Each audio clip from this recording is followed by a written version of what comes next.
In this video, we'll be looking at some encounters where cops tried to impose their own laws, but got instant karma instead.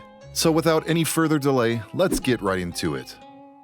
Here we have a very confused rookie cop harassing a guy for filming stuff in public. The fact that he doesn't know the law coupled with his demeanor will certainly make you question if he's even a real cop. Have I committed a crime? Yeah. Can you stop walking towards me? I'm detaining you. Step here to the side. Why are you detaining me? You have ID on you? Why are you detaining me? You have ID on you. Why are you detaining me? You have ID on you. Can you call your sergeant, please? No. This is weird. To make things even worse, he's having a hard time calling his sergeant. Instead of doing that when asked, he wants to illegally detain this man who hasn't committed any crime. The rookie cop is trying to make excuses for himself, but the man is too smart for that. He knows the law all too well, and he proceeds to teach this ignorant cop a thing or two about it. I know for a fact you're illegally detaining me. What's your name and badge number? It's right here. Officer Muhammad, 22303. 22303. After some time, the cop finally calls a supervisor, as he should have done right from the start. While they're waiting, they continue to argue. The man keeps teaching the cop to do his job, and the cop just stands there acting all confused, even asking the guy if he's a lawyer. None Of your fucking business. Okay. What I am. Okay. I'm telling you, you can't just detain people and then And I asked, are you search okay? for a crime. After a while, the man decides to walk away, and the cop just follows him like a confused little duckling. We don't know what happened in the end, but we sure hope that the supervisor arrived quickly to put an end to this madness. Not every sergeant knows the law like our previous guy. Sometimes they act like they just graduated from the academy. Just look at this sergeant right here and his hostile demeanor. He had a problem with this guy filming police cars in public. When the guy didn't want to provide his ID, the sergeant got really angry and said that's not normal to do what he was doing. Do you have any identification on you? I do not. Okay. I need to I left it on the car. know who you are when you're out here casing my place. I don't know what you're doing. Do you understand what I'm saying? Oh, I'm just filming. That's all. Okay. Well, you say that, but I don't know what you're doing. Well, I mean, Okay. I mean, why are you out here filming police cars and looking in a- just for general public knowledge. That's all. Then the guy asked him a very legitimate question: if he was law enforcement or normal enforcement. Okay. I need to see some kind of identification. I don't have it. Well, who are you? I'm Sergeant Peavy. You're sergeant. It's not normal for somebody. Are you a law enforcement or a Are you normal gonna talk over enforcement? me? So you're telling me that every law that's written in the U.S. has to be normal in order to be a... No, sir. Okay, then I'm you just telling answered you your this own is question. reasonable suspicion, Of what and I'm crime? going to identify Of what you. crime? There's no crime here. The sergeant said that he had reasonable suspicion, but the guy interrupted him and asked him what crime he had committed. He even wanted to detain the guy, but then the guy stood his ground. Until I find out. who Detain you for are. what crime? Tell me that. And after you answer that Until I question, find out what you're after doing. you answer that question, I don't have to tell you a damn thing. Eventually, the sergeant had no other choice but to wish this man a good day. Good day to you, sir.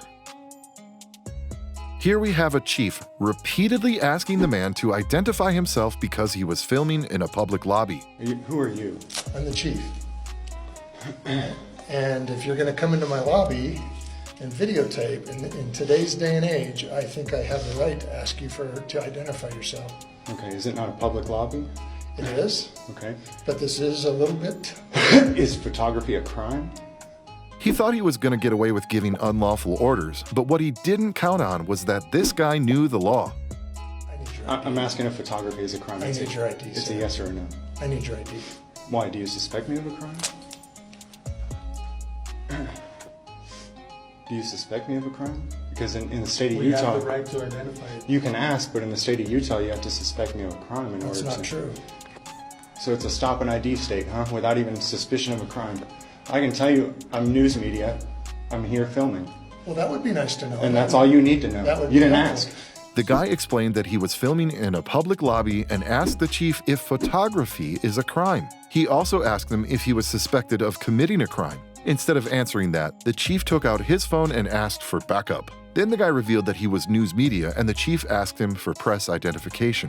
When the guy refused, you could see a very concerned look on the chief's face. He probably realized that he was getting completely owned by this guy who clearly knows the law. It's suspicious to me, My lobby. and I'm curious to know who you are. I'm someone who checks up on the government, and it's suspicious to me that you're so worried about the people putting cameras on you. What are you doing wrong? I'm not doing anything. Then why are you so worried about the camera? Because I need to know who you are. You are doing something wrong right now. You're trying to demand ID unlawfully. The guy kept lecturing him, and you would think that the chief would have understood everything. But nope, he kept demanding for this guy's ID and even said that he was being detained. After being lectured some more, the chief finally left this guy alone. What a dick. Now, I can understand if you're suspicious, you can ask me what I'm doing. Hi, I'm here filming you to check up on you and make sure that you all are obeying the law and not violating people's rights. That'll be all. Am I detained or am I free to go? No, you're detained. I am detained? All right, Yes. so we're going to do an unlawful detainment I then? need your ID, sir. What crime do you suspect me of? I need your ID. So you're demanding my ID, and if Yes. I don't give Yes, it sir. to you, then what? I need your ID, sir. Well, I'd like to assert my rights, but if you're threatening to violently throw me in a cage or something, if I don't give it, then I'll give it under duress, under threat of violence. Okay. I'm going to ask you to leave. You're asking me to leave a public lobby. As the media, Yes, sir. The state doesn't issue press passes. So to get a press pass, what you do is you can write it in crayon, or you can create it yourself on a computer. You can print it out, you can laminate it, you can make it look as professional as you want. But no state anywhere in the United States issues press passes because we have the freedom of the press in the United States of America. No, there's nothing aggressive. Well, I feel intimidated and Well, threatened. I'm sorry about that. Yeah, well, I don't think you Don't are. do that. But what was your name? Can you verbally give it to me? It's okay. You can't? You got my name right. Is that what you tell the judge? I don't tell the judge that, no. No? Because you got a little bit more respect for the judge than the general I'm public, not or going to what? engage you, sir. Well, you're not going to engage me? Good, then go back to your office. Go back to work, and I'll do my job. Have a nice day. All right. You're dismissed. Thank you for coming.